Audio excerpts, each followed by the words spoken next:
हमने बहुत पीयूष को बोला कि इतनी प्यारी आपने फिल्म बनाई है, बट एक और फिल्म बन सकती है इसकी फिल्म की मेकिंग में। हम दोनों के बैड जोक, बैंटर, और हम लोग अगर सिर्फ खाली अपने हाई फाइव का बनाए ना वीडियो, मतलब दुनिया के हर कोने में एक रील बननी चाहिए, खाली ताली मारने। ये फ्लर्टिंग चल रहा है बहुत टाइम से, इनको लेके जाओ। नहीं, आप तो लाल जोड़ा भी पहन के आई हैं। मुझे हर छूट, हर आज़ादी, हर तरह की एजुकेशन, हर चीज़ दी, तो मैं ना वो चीज़ बहुत सीरियसली कैरी करती हूँ कि मैं जो भी काम करूँ वो हमेशा प्राउड होने चाहिए। एक सीन के लिए भी आते हैं, और अगर वो ऐसा सीन है जिससे मतलब कहानी आगे बढ़ रही है, जिसमें आपको कुछ कंट्रीब्यूट करने को मिल रहा है, तो वो एक सीन भी काफ़ी होता है। मतलब ऑडिशंस देने शुरू किए, 3 साल तक ऑडिशंस दे रहा था मैं, और कोई एक ऐड मिला था मुझे, और एक शॉर्ट फिल्म की थी मैंने जिसके पैसे नहीं मिले थे, और परिवार था, सबकी जिम्मेदारियां थी, तो अगले दिन कहाँ से खाना आएगा मुझे ये पता नहीं था। टच अप दो सर को, टच अप दिया मल्ला। See, we all can achieve everything we want, but जब तक आपके पार्टनर्स, आपके फादर्स, आपके हस्बैंड्स, आपके बॉयफ्रेंड्स, आपके भाई आपको सपोर्ट नहीं करेंगे तो उसका वो ना सक्सेस मिल भी जाएगी ना, तो उसका वो मजा नहीं है। नमस्कार दर्शकों, न्यूज़ 18 हिंदी ओरिजिनल्स में आप सभी का बहुत बहुत स्वागत है, और मैं हूं आपकी होस्ट और दोस्त दीपिका शर्मा। देखिए, एक फिल्म आ रही है, 7 जुलाई को रिलीज हो रही है। टाइटल है इसका तरला। इसे सुनते ही आपको लगेगा कि ये कुकिंग के बारे में एक फिल्म है, लेकिन मैं आपको बता दूं ये कुकिंग के बारे में फिल्म नहीं है, बल्कि एक तरह की एक स्पोर्ट्स फिल्म है। मैं इसलिए ऐसा कह रही हूँ क्योंकि अगर हस्बैंड और वाइफ के बीच में जब बहुत सारे झगड़े चलते हो ना, तो आपको एक गजब की पार्टनरशिप अगर देखनी है तो आपको ये फिल्म ज़रूर देखनी चाहिए। मैंने देख ली है, मेरे लिए ये काफ़ी मज़ेदार वॉच रहा। तो अब मैं आपको इस फिल्म की 2 लीड कास्ट से मिलाती हूँ और बताती हूँ कि ये कुकिंग वाली स्पोर्ट्स फिल्म कैसी है। हुमा और शारिफ, बहुत बहुत स्वागत है आपका। Thank you Deepu, how are you? Thank you. Sharif, आप मुझे बताइए कि ये जो इंट्रो था, आप इसे 10 में से कितने मार्क्स देने वाले हैं? क्योंकि फिल्म में आपने बहुत सारे मार्क्स दिए हैं। आपके इंट्रोडक्शन को मैं 10 on 10 दूंगा। चलिए, और इस 10 on 10 के पीछे की कहानी आपको फिल्म के बाद देखने को मिलेगी। लेकिन हुमा, आपके पास आते हैं। सबसे पहले मुझे बताइए कि जब भी हम बायोपिक या ऐसा कुछ फर्स्ट जॉनर है आपका, क्यों चुना इस फिल्म को? क्या वो रीज़न था जिसके बाद लगा कि क्लिक कर दिया? यार, मुझे ना ऐसे कैरेक्टर्स प्ले करने में बहुत मज़ा आता है, जिसमें रेंज हो, पूरे इमोशंस हो और ह्यूमन ड्रामा हो, जो मुझे लगता है सारे इंग्रेडिएंट्स तरला के अंदर थे। आई थिंक पीयूष ने बहुत ही प्यारी कहानी लिखी है, और तरला जी की लाइफ ही इतनी अमेजिंग है, क्योंकि she is like the first OG home chef. जो अब आजकल लोग ये इन्फ्लुएंसर्स वगैरह, फूड ब्लॉगर्स फेमस हो गए, तो ये पहली इंसान थी जो उनकी अपनी कुक बुक थी, अपना शो था, पद्मश्री अवार्डी थी, और उन्होंने कैसे उस टाइम पे किया। और नलिन उनके हस्बैंड प्ले जो कर नलिन जो उनके हस्बैंड हैं, जो शारिफ प्ले कर रहे, उनका कितना सपोर्ट था। एंड कहीं ना कहीं आई फील इस फिल्म को देख के आज भी वो सिचुएशंस एग्जिस्ट करती हैं, तो बहुत सब लोग को प्रेरणा मिलेगी। बिल्कुल। और क्योंकि नलिन की बात आई, नल्लू जो इस फिल्म में है, दीपू एंड नल्लू, जस्ट थोड़ा से दीपू एंड नल्लू। आप लोग करो ना इंटरव्यू में, घूम के आती हूं। अरे नहीं, मैं जरा वॉक करके आती हूँ। दीपू मीट्स नल्लू। नहीं, हमें तारू भी चाहिए। इस तरह की फिल्म जहाँ तरला लीड कैरेक्टर हुमा कर रही हैं, नलिन के किरदार के लिए कितना स्कोप आपको दिखता है? क्योंकि ये स्वीट सा ऐसा फिल्म देखी है ना, तो फिर बताओ ना। फिर ये सवाल जो है, ये सवाल उनके लिए जिन्होंने फिल्म नहीं देखी। इनने तो देखी है, तभी सवाल आया है।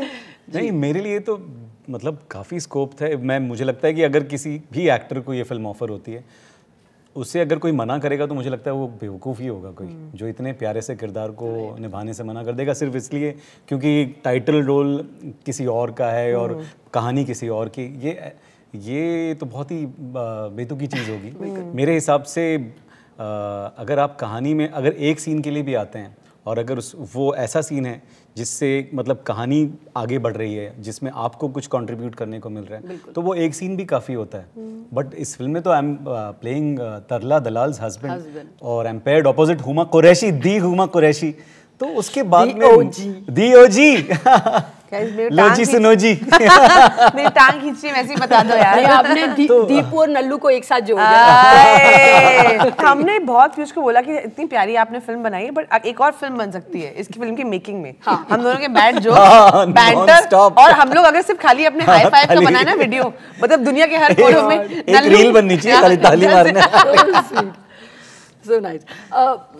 हुमा, हम वापस आते हैं ट्रांसफॉर्मेशन पे। बहुत सारे सवाल आपसे आए होंगे। मुझे आपसे जानना है कि किसी भी करेक्टर के लिए फिजिकल ट्रांसफॉर्मेशन कितना इम्पोर्टेंट है, स्पेशली जैसे आपने महारानी किया, मोनिका ओ माय डार्लिंग, जब आप ये किरदार जब ये जो ड्रेसिंग है या उसके लिए तैयार होना, ये सपोर्ट करता है या एक्चुअली ये आपको उस किरदार में उतार देता है? क्या प्रोसेस है आपका? ये दोनों है। एक जब जैसे मैं तरला का चश्मा, दांत, बाल, साड़ी पहनती हूँ तो मुझे मैं कुछ आ जाता है बॉडी के अंदर, और मुझे मजा भी आता है। आई थिंक कुछ चीजें आप जब एक जैसे मोनिका में जब जैसे मैंने वो रेड ड्रेस पहना तो कुछ हुआ, वो अपने आप कुछ बॉडी के अंदर एक चीज एक सबको हुआ उसके सबको हुआ। तो आई थिंक अभी तक रेड वाला चल रहा है। तो आई फील वो कभी कभी एज एन एक्टर ये चीजें आपको हेल्प करती हैं, और वो कैरेक्टर को एक, क्योंकि विजुअल मीडियम है तो for me these things are very important कि विजुअली आप कैसे उसको ब्रेक करते हो। एंड मैं बहुत एक्टर से इंस्पायर होती हूँ जो ये अपना फिजिकल ट्रांसफॉर्मेशन करते हैं। So I am always looking for characters that help me do that. और आपने फिल्म देखी ना? जी, तो क्या लगता है आपको फिजिकल ट्रांसफॉर्मेशन के बारे में? मैं वही बोल रही थी कि अगर आपने ये जब आप ये फिल्म देखेंगे तो आप समझ पाएंगे कि ये जो फिजिकल ट्रांसफॉर्मेशन है ये किसी भी डिश में स्वादानुसार, नमक स्वादानुसार वाली फीलिंग आपको देगा और काफ़ी मज़ा आएगा ये सब देखने में। मैंने देख लिया, बार बार इस चीज़ को हम नहीं रखते क्योंकि आप जब देखेंगे तो आपके अपने एक्सपीरियंस होने वाले हैं। एक चीज़ जो हम इंडियन ऑडियंस के अंदर रूह में बसा हुआ है कि फिल्म देखते ही हम तय कर लेते हैं कि अब अगला काम यही करना है। आई एम श्योर तरला देखने के बाद बहुत सारे लोग ऐसे हैं कि अब कुकिंग में कुछ करने वाले हैं या कुछ करने वाला है।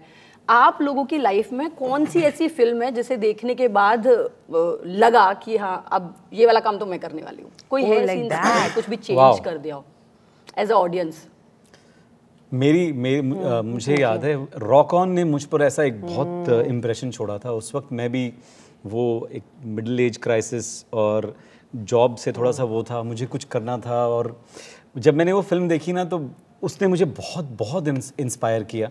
और आई थिंक मेरा जो एक्टर बनने का जो डिसीजन है उसमें रॉक ऑन का बहुत बड़ा हाथ है। How lovely, how lovely. मेरे साथ तो मैंने गुप्त देखी थी तो मुझे काजल बनना था। आज मैं वैसे नेल्स ही पहन के आई हूँ, चाकू निकाल के आई आई आई। वैसे आई मीन आप ये चाहती हैं तो आप कर भी सकती हैं। वी कैन आई मीन क्या नहीं कर सकते, हाँ, ये हम बिलीव कर सकते हैं कि हुमा अगर चाहें तो ये कर सकती हैं। आपकी फेवरेट डिश कौन सी है फिल्म में से? फिल्म में से वो जिसके लिए आई मीन मुझे वो देख के बहुत अच्छी लगी बिकॉज मैं वेजिटेरियन हूँ, बट वो जिसके लिए पूरा गाना ही बन गया और पापा रगड़ा पैटीज, वो शायद आपने शकरकंद की कुछ बनाई थी, ऐसा कुछ है। और उसके लिए बेचारे बच्चे जितना परेशान हुए हैं वो अपने आप में एक कहानी है जो आपको इस कहानी में देखने को मिलेगी, जिसको हम बार-बार जो 7 जुलाई को आ रही है ZEE5 पे। ऐसे प्लग इन भी तो करना पड़ता है ना दीपू यार, you know how it works. मैंने तो शुरू ही प्लग इन से किया है। शारिब मुझे बताइए, जैसा हमें पता चला या मैंने बहुत सारे आपके पुराने इंटरव्यूज़ देखे और ये बार बार बात सामने आती है कि बहुत टाइम स्ट्रगल, बहुत लंबे उसके बाद ये फिल्म उसी तरह से ना इंस्पायर करती है। आप दोनों की लाइफ में, जैसा मुझे पिछले इंटरव्यू में हमारी बात हुई थी और आपने बताया था कि एक फिल्म थी जिसके बाद आपको लगा था कि यार आई एम अराइव्ड और नहीं हो पाया जी। आप दोनों की लाइफ में, क्योंकि इस फिल्म में भी ऐसे ऐसे किरदार, ऐसे मोमेंट आते हैं जब लगता है कि चीज़ें ख़त्म हो गई हैं, फिर से कैसे शुरू करें। रियल लाइफ में कौन से मोमेंट ऐसे याद हैं जब हुआ हो ऐसा? ऐसे कई मोमेंट्स हैं मेरे रियल लाइफ में तो, क्योंकि एक पॉइंट था जब मैंने मतलब ऑडिशंस देने शुरू किए। 3 साल तक ऑडिशंस दे रहा था मैं, और कोई एक ऐड मिला था मुझे और एक शॉर्ट फिल्म की थी मैंने जिसके पैसे नहीं मिले थे और परिवार था, सबकी जिम्मेदारियां थी, तो अगले दिन कहाँ से खाना आएगा मुझे ये पता नहीं था। वो उस वक्त बड़ा ऐसा था कि यार मैं एक मॉल के बाहर बैठा था और मैं अपने फ़ोन बुक में से ना नंबर ढूंढने लगा कि यार किसको फ़ोन करूं, यार मैं किससे बात करूं, कुछ क्या करूं। तो वैभव मोदी मेरे एक दोस्त हैं MTV के पुराने, तो उनको मैंने फ़ोन लगाया और बोला यार मेरे को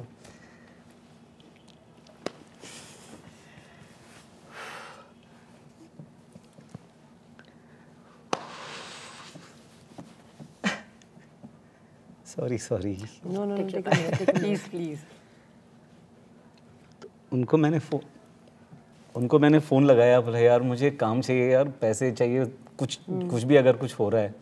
थैंकफुली उस वक्त वो एक शो शुरू कर रहे थे जोर का झटका, जो शाहरुख खान साहब होस्ट करते थे, और वो अर्जेंटीना के लिए निकलने वाले थे। और उन्होंने बोला कि भाई इसमें हम लोग we are just looking for writers, तो तू आ जा। तो उस तरीके से मुझे उसी वक्त उन्होंने पैसा भी ट्रांसफ़र किया, अगले दिन से मैं काम पे लग गया।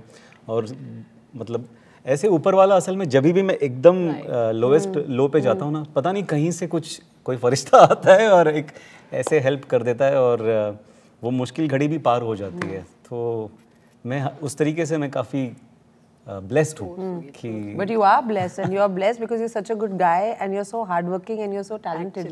So अच्छे लोगों के साथ अच्छा ही होता है। सच में। Yeah. मतलब मैं हुमा के पास जाऊँ उसी सवाल के दूसरे जवाब के लिए, but Sharib I must say, और मैं ये कह सकती हूँ, कहते हैं ना कुछ लोगों की स्माइल, चाहे वो ओरिजिनल हो, पर्दे पे हो, कहीं भी हो, वो जो दिल से निकलती है, वो जो दिल से जो शराफत या कहीं वो जो क्यूटनेस है ना, वो चाहे नल्लू के किरदार की हो, वो आप में नजर आती है। वो आपके, चाहे वो आपके स्ट्रगल से आई हो, आप सच में एक बहुत ही उम्दा इंसान है। अरे बहुत बहुत शुक्रिया, थैंक यू। इसको अलग से प्ले करिएगा।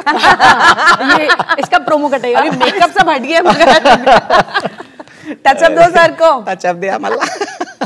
No he is amazing, he really is amazing. क्या मेरे स्ट्रगल की कोई भी ऐसी चीज़ ज़रूरी नहीं है, इट्स एनीथिंग। यार मैं काफ़ी फॉर्चुनेट रही हूँ क्योंकि जब मैं बॉम्बे आई तो पेरेंट्स का काफ़ी सपोर्ट था, तो मैं हर महीने कुछ पैसे डैड से लेती थी। बट टचवुड काफ़ी फॉर्चुनेट रही हूँ मैं, तो मतलब, और मुझे उसका रियलाइजेशन भी है कि शायद बहुत सारे लोग जो ऐसे घरों से आते हैं, लड़के लड़कियाँ, उनके पास इतना प्रिविलेज नहीं होता है। बट फिर भी ना, जब मैं आई तो मुझे ये था, क्योंकि फादर मेरे और मदर थोड़ा they were not keen on me joining the film industry, तो मुझे ये था कि मुझे प्रूव करना है खुद को। मुझे डैड को ना, जो उनका नाम है दिल्ली में, तो मैं नहीं चाहती कि वो किसी भी तरीके से, मतलब मैं कोई भी ऐसी चीज़ करूँ that he should get embarrassed। बिल्कुल। और मुझे खुद को भी प्रूव करना था कि नहीं, मुझे ज़्यादा पैसे नहीं चाहिए, मैं खुद कर लूँगी। तो डैड 30,000 रुपये आई थिंक ट्रांसफ़र करते थे अकाउंट में, तो उसमें से रेंट भी जाता था, वोटेवर। तो बहुत दफ़े आई थिंक, अच्छा मुझे ना बहुत छोटी बात लगती है कहते हुए, क्योंकि मुझे पता है कि उसके बावजूद भी, चाहे मैं पैसे बचाने के लिए ऑटो नहीं लेके पैदल चलती थी, बट आई ऑल्सो नो कि उसके बावजूद भी मेरे पास बहुत सारा एक सेफ्टी नेट हमेशा था।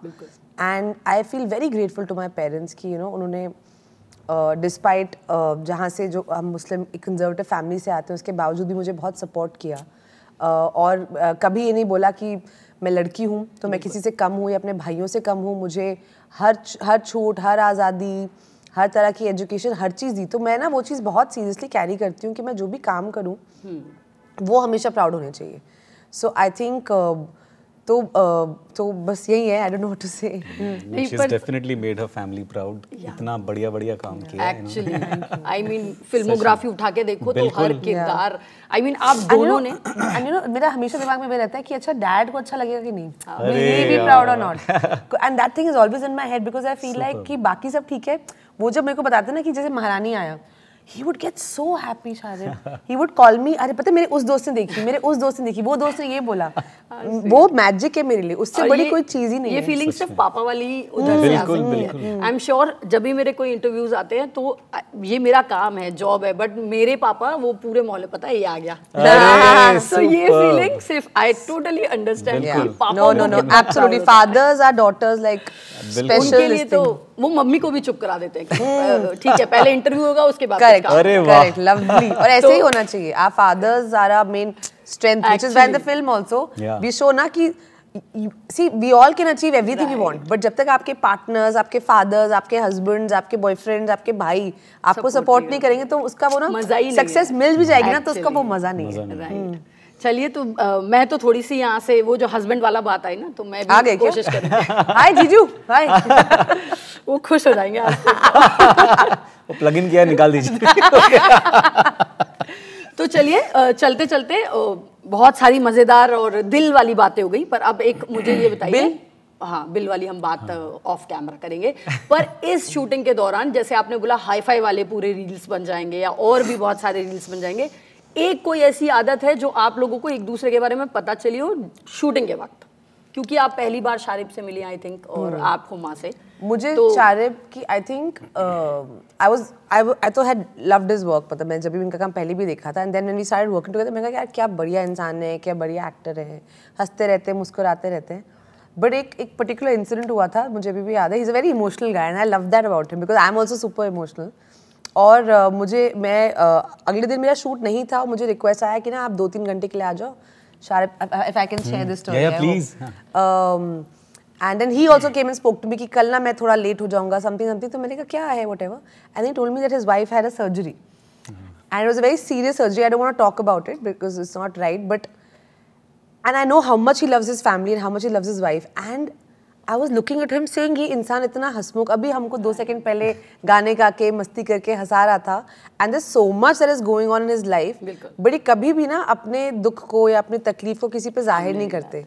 And I just love that about him. I think that's such a great quality to have. Like, and that's a lovely quality to have, to be this amazing person. कि मैं जहाँ जाऊँ बस सिर्फ खुशियाँ ही खुशियाँ फैलाऊँ. तो that day I don't know something I was like यार ये like he's special. अब प्रेशर आप पे है अरे इतनी सारी तारीफ. देखो मेरे माँ ऐसा कुछ नहीं है, मैं सिर्फ आती हूँ हाँ ही हूँ चले जाती हूँ. नहीं लेकिन ये हाँ ही हूँ से जो सेट पे माहौल बनता है ना वो बहुत इम्पोर्टेंट है. क्योंकि ये मतलब दोस्त बनाने में ना ऐसे हैं एकदम, अगर सबको स्पेशल फील कराने में, दोस्त बनाने में ये इतनी कमाल है ना.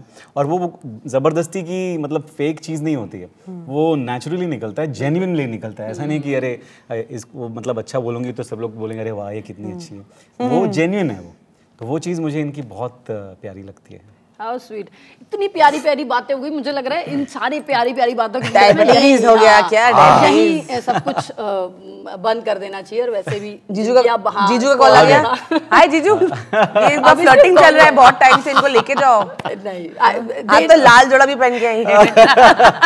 Lady in red. तो मुझे लग रहा है यही खत्म करना पड़ेगा. कोई अच्छा सा एंकर लिंक टाइप कुछ नहीं होगा. दोस्तों मैं हूँ दीपिका, न्यूज़ 18 के साथ आप बने रहिए और हमारी मस्ती तो चलती रहेगी. और कैमरा के पीछे जीजू. और ZEE5 पे 7 जुलाई को तरला देखिए. हाँ प्लीज. जो मैंने देख लिया वो आप लोग देखिए. हाँ इन्होंने तो देखी भी है.